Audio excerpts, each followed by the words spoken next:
Halo semuanya, kembali lagi ke program Ansugi in Training, di mana saya akan membahas legal audit ya untuk kepentingan para calon pemagang atau kalian yang sudah magang di Ansugi.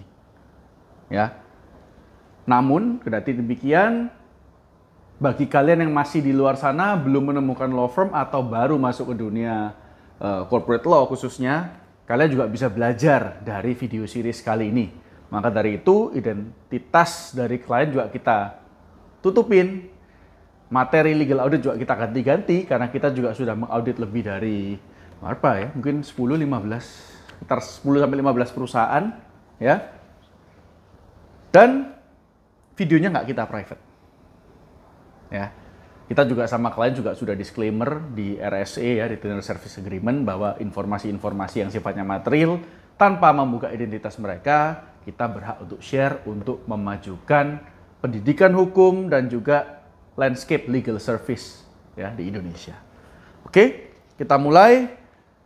Sebagai refreshment ya, supaya kalian ingat, audit hukum selalu dimulai dengan tahapan pra-audit hukum. Di mana di situ ada lembar kerja 1 ya, identifikasi ya kerangka kerjanya, lalu tim kerjanya di lembar kerja 2. Lalu kita masuk ke tahapan auditnya, di mana kita pengumpulan data dan memasukkan datanya di lembar kerja 3 ya, materi audit hukumnya apa aja, dan juga lembar kerja 4 mengenai ketentuan perundang-undangannya gimana.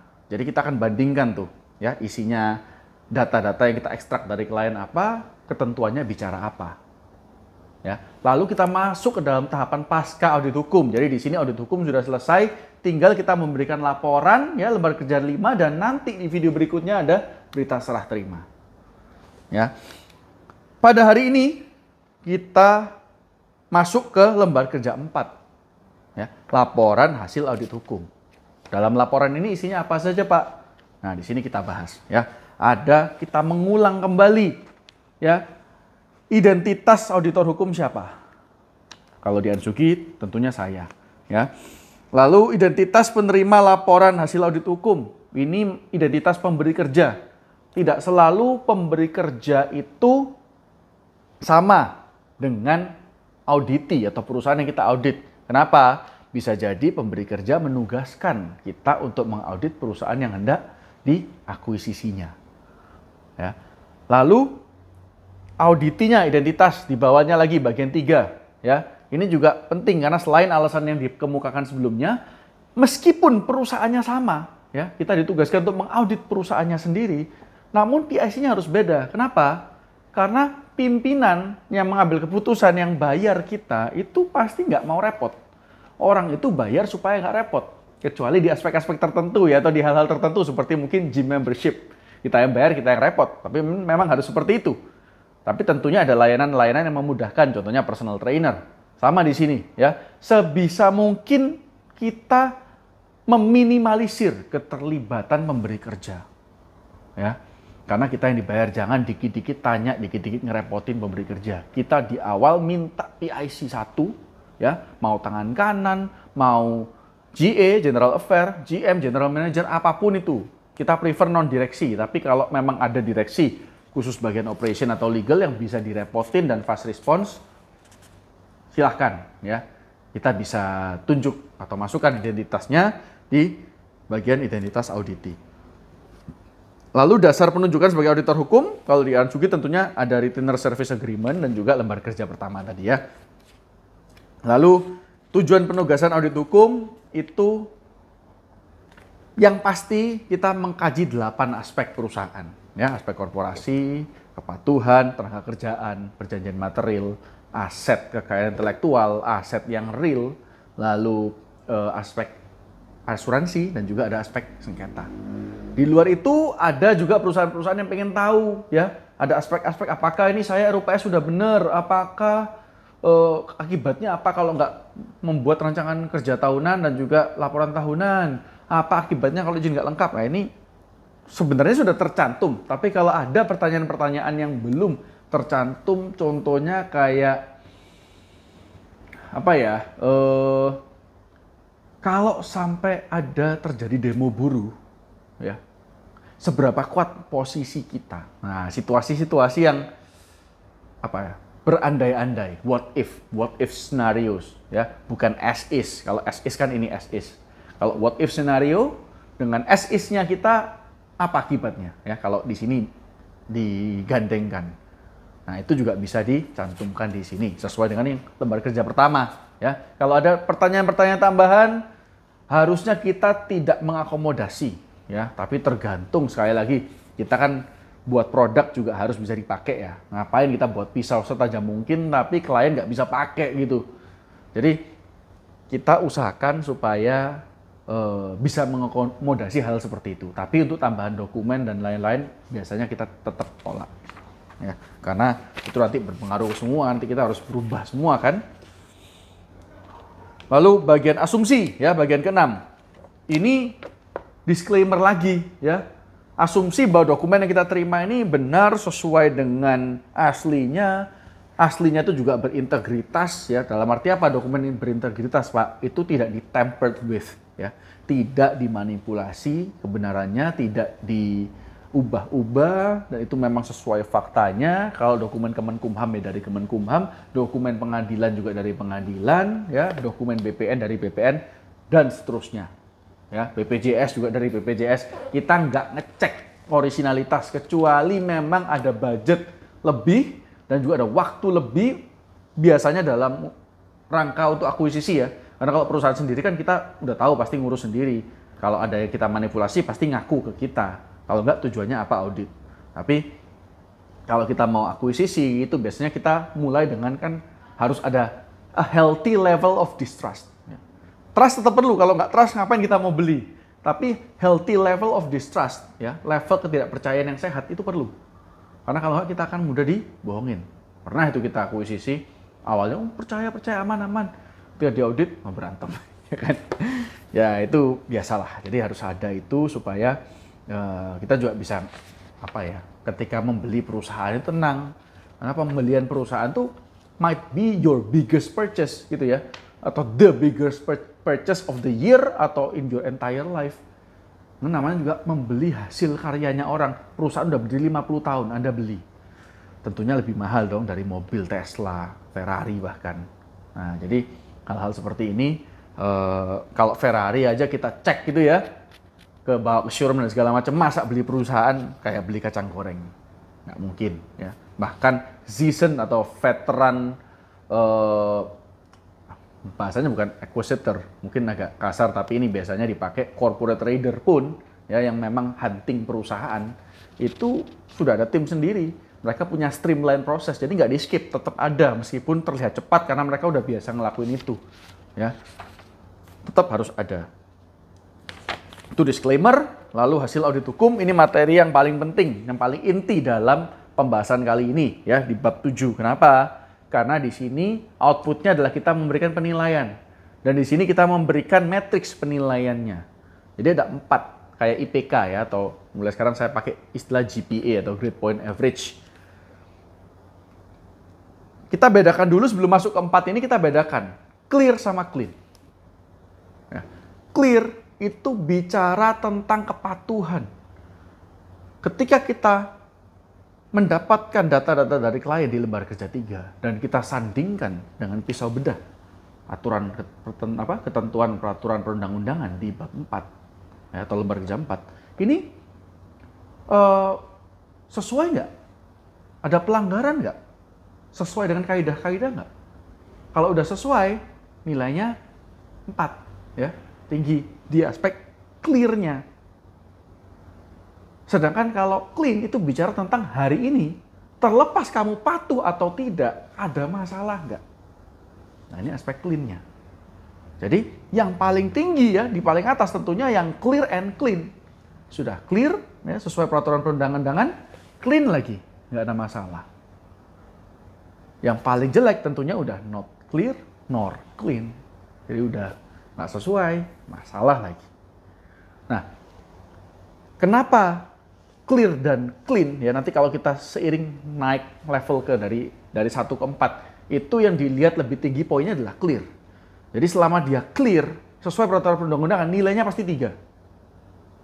Ya, kenapa? Karena dari perspektif hukum lebih mudah menghadapi kasus ya, meskipun dia nggak clean istilahnya, ada kasus nih. Lebih jauh lebih mudah dan lebih murah kalau dokumentasinya kita lengkap. Contohnya, susah kan melawan perusahaan-perusahaan yang berada di bawah naungan OJK, ya, termasuk bank, asuransi, dan PT-PT TBK. Karena dokumen mereka harus lengkap. Kalau udah lengkap, susah kita ngelawannya. Sedangkan kalau yang bawah lagi, yang cuman clean, kebetulan nggak ada masalah aja nih, tapi dia nggak clear, ini nilainya lebih jelek, nilainya cuma 2. Kenapa? Karena meskipun sekarang kamu bersih, tapi sekalinya kotor, kita dari orang hukum susah membersihkan. Contoh, mesin atau pabrik kebakaran, mesin mau minta ganti rugi, tapi nggak ada insurance. Nah, kita mau minta ganti rugi ke siapa? Selama nggak ada kebakaran sih aman. Nah, kalau ada kebakaran, contoh lain lagi, peraturan perusahaan nggak ada. Ya. Sekarang sih aman. Nah, kalau ada masalah suatu hari, perusahaan minta tolong kita, gimana? Sama kalau kita beli mobil, pasti cari yang suratnya lengkap. Ya, masalah ada cacat-cacat sedikit di mobilnya bisa diperbaikin. Selama nggak total loss ya. Kalau kena kasus juga sama. Perusahaan kalau kena kasus total loss ya dipilotin ya sama aja. Tapi cacat-cacat dikit selama dokumentasi semua lengkap, track record service lengkap, memperbaiki itu gampang. Tapi kalau mau mobilnya mulus-mulus apapun, kalau bodong izinnya pasti kita takut kan belinya. Sama seperti perusahaan, ya, nggak jauh berbeda. Jadi level paling rendah itu NCNC, ya, not clear nor clean. Naik satu level, not clear but clean, NCBC. Naik lagi level ketiga, ya, itu clear but not clean, CBNC. Lalu paling atas yang nilainya 4, CNC, ya, clear and clean. Ini kayak merek obat jerawat ya memang, tapi memang dari Asahi seperti itu, mau gimana lagi ya, kita pakai aja istilahnya. Oke, kalau dari dokumen yang kita audit ini, ya, perusahaan ini, aspek korporasinya NCBC, ya, nilainya 2. Di mana pengangkatan anggota direksi baru tidak melalui tata cara yang ditetapkan oleh undang-undang. Ya. Akibatnya kayak gini apa? Tentu segala hal dilakukan oleh direksi dan komisaris ke depan itu nggak sah. Ya, dianggap sebagai pegawai biasa. Kalaupun itu diakui perusahaan. Jadi not clear but clean. Nah, kayak gini-gini nih. Coba kalau mau ngetes sebenarnya ya nggak perlu audit. Ini udah oke atau enggak? Coba ajukan kredit atau berhubungan lah dengan perusahaan-perusahaan di bawah OJK kayak bank. Pasti dikejar itu dokumennya. Oh, Anda direksi. Mana aktenya, pengangkatannya? Pasti dikejar. Ya. Ini juga salah satu akibatnya, bukan masalah resiko aja, tapi masalah membesarkan perusahaan. Kalau dokumentasi nggak lengkap, mau gandengan dengan perusahaan besar pasti susah. Ya, nanti terkendala. Dan, oh Pak, ini lagi ngurus belum selesai, udah pasti kelihatan nggak profesional. Dibandingkan dengan perusahaan yang, oh butuh ini Pak, oke, 1 menit kirim. Udah dokumentasinya lengkap, nggak pakai cari-cari, udah di-file dengan benar. Berarti corporate sekretarinya jalan, ya, ada dan jalan. Nah, ini penting, ya. Lalu aspek kepatuhan, kalau di sini NCBC, ya, not clear but clean. Ini sering perusahaan seperti ini, nilainya 2 semua. Makanya biasanya grade point average-nya itu 2,5 ke atas, ya. Kenapa kok bisa 2,5 Pak? Padahal kebanyakan 2-nya. Nah, ada aspek-aspek yang biasanya bersih, ya. Contohnya aspek sengketa, nanti kita bahas. Karena perusahaan datang ke Ansugi, so far itu biasanya kita lawyer pertamanya. Ya, jadi mereka nggak familiar dengan hukum, sehingga ya jalan selama ini safe-safe saja. Hanya memang mau memperbaiki tata kelola untuk succession ke generasi berikutnya. Atau untuk ekspansi untuk TBK, ya, whatever ya. Seperti itu. Lalu, ada juga sih yang sering lagi berantem. Jadi tata-tata dulu supaya nggak diserang ya, celahnya ditutupin dulu baru kita maju berantem. Itu juga sering. Yang paling sering mungkin itu ya. Setelah aspek kepatuhan, aspek ketenagakerjaan ya sama nilainya juga 2, NCBC, not clear but clean. Aspek perjanjian materialnya ini bagus, CNC ya, nilainya 4. Kenapa? Karena semua perjanjian itu secara formil sah ya, 1320 memenuhi syarat, dan kata pun udah ada yang expired pun ada klausula tentang apa yang terjadi kalau expired. Jadi kalau udah expired, kita lanjutkan bisnisnya, itu artinya perpanjangan otomatis hingga dibatalkan oleh para pihak. Jadi kita hanya menilai aspek formilnya saja. Kita nggak lihat aspek materialnya ini menguntungkan atau enggak, karena itu subjektif. Maka dari itu kalau mau tahu itu nanti di legal opinion. Ya biasanya klien tanya, Pak perjanjian saya sih ini berlaku semua oke sih, tapi saya ragu tentang isinya. Nah itu nanti ya masukkan dulu di awal lembar kerja pertama, katakan bahwa itu concern Anda, sehingga kita bisa analisa juga isinya untuk nanti dicantumkan dalam legal opinion. Ya. Lalu ada juga aspek KI ya, kekayaan intelektual yang sering terjadi. Kenapa di sini nilainya juga 2? Adalah mereknya masih punyanya owner. Sedangkan perusahaan ini pakai merek itu tanpa ada perjanjian lisensi. Nah, akibatnya apa? Akibatnya macam-macam ya. 1, perusahaan sebenarnya diuntungkan ya dengan pakai merek gratis. Katakan pemegang sahamnya nggak cuman orang dia seorang, tapi ada anggota keluarga dan juga orang lain ya, itu diuntungkan. Tapi kerugiannya adalah perusahaan kan spending resource, operational, cetak merek dan segala macam, membesarkan branding, marketing. Tapi beneficiaries-nya bukan perusahaan. Yang paling diuntungkan di ujung nanti adalah owner dari merek tersebut, yakni shareholder. Nah ini bisa jadi masalah. Seperti yang kita ketahui kalau dari segi teks gitu ya, sudah jelas ya, hukum juga sama.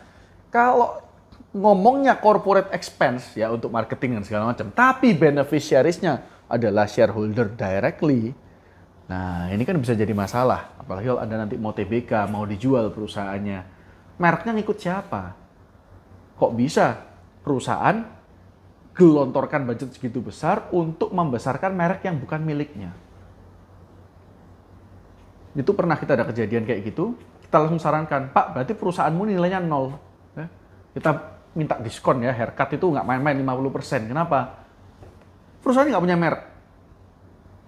Sampai nanti ke depan juga operasionalnya kamu asumsi ya pinjam merekmu saya nggak akan mempermasalahkan ya. Saya gimana mau pegang janjimu? Kalau perusahaan ini suatu hari sudah bukan milik Anda sudah nggak punya saham, Anda sudah nggak menjabat, apa jaminan kita? Ya, jadi opsinya kalau udah kayak gitu, ya either dilisensikan untuk 10 tahun ke depan, ya kita dapat haircut banyak untuk beli perusahaannya, karena secara value kan ya cuman operasionalnya saja, tapi merek masih dipegang sama owner. Atau sekalian dibalik nama dari merek dari owner ke PT. Ini nanti nilainya juga kalau tinggi, kena pajak lagi. Jadi dari awal harus tentukan, kalau memang merek dipegang owner, ya udah konsekuen. Ya, paling enggak kalau memang mau seperti itu, harus ada perjanjian lisensinya, gitu ya. Tapi memang dari kita, dari kacamata hukum, ya apa yang dimiliki PT ya PT. Nanti kalau misalnya ada PT lain yang mau pakai merek itu, ya PT-nya kita sendiri juga tinggal dilisensikan saja. Jadi pribadi ini benar-benar lepas. Karena kalau enggak, merek itu suatu hari ada masalah, menimbulkan kerugian atau apa, tanggung jawabnya kan bisa sampai pribadi. Jadi celahnya banyak. Mending memang kalau udah PT, pemisahan antara orang dan perusahaan, badan hukum, tirainya yang tebal sekalian. Jangan nanggung-nanggung ya. Daripada nanti kena teori piercing di corporate veil atau menembus tirai korporasi. Ya, sampai rumah-rumahnya disita juga kan. Kita minimalisir lah. Meskipun sekarang susah ya, kalau bank mau pinjem pasti minta PG atau personal guarantee. Kecuali PT-nya mungkin gede banget ya. Atau TBK gitu. Oke. Lalu selanjutnya ada aspek asuransi. Ya, ini kembali lagi ya seperti yang saya katakan, ini penting karena kalau klausulnya ada miring sedikit, expired atau apa, kita nggak bisa enforce. Contohnya, Pak perusahaan telepon, Pak perusahaan saya kebakaran. Oh ada asuransinya Pak, masih aktif? Oh udah nggak aktif, ya udah tutup. Lawyer nggak bisa ngapa-ngapain. Dan buat apa kamu bayar kita? Tapi kalau memang ada asuransi, kita bisa bantu proses klaimnya, ya kan? Selain itu juga pasal-pasalnya juga kita harus tahu ya. Kita pernah hadapin kasus, klaim itu nggak cair hanya karena pasal tertentu yang mengatakan bahwa kalau ada perubahan destinasi harus ngomong, meskipun berubahnya cuma dikit dan tidak ngefek ke premi. Nah itu sempat kita masuk ke pengadilan dan untungnya menang kita. Tapi ini kan jadi merepotkan gitu. Sebelum menang kan kita bahasa Jawanya tuh mir-miran atau tegang, ini menang nggak nih kan gitu. Jadi sebisa mungkin dijaga secara dokumentasinya rapi, kita laksanakan dengan baiklah ya. Lalu yang terakhir ada aspek sengketa. Karena nggak ada sengketa nilainya 4 ya, CNC. Aspek sengketa ini yang nggak clear, karena kan selama nggak ada sengketa juga ya pasti clear.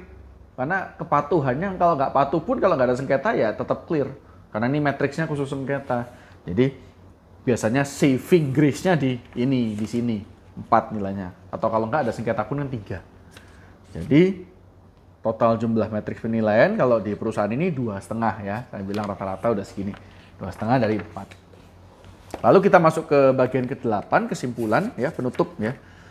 Kita jelaskan ini kalau buat klien yang TLDR ya, too long don't read. Dah, intinya apa?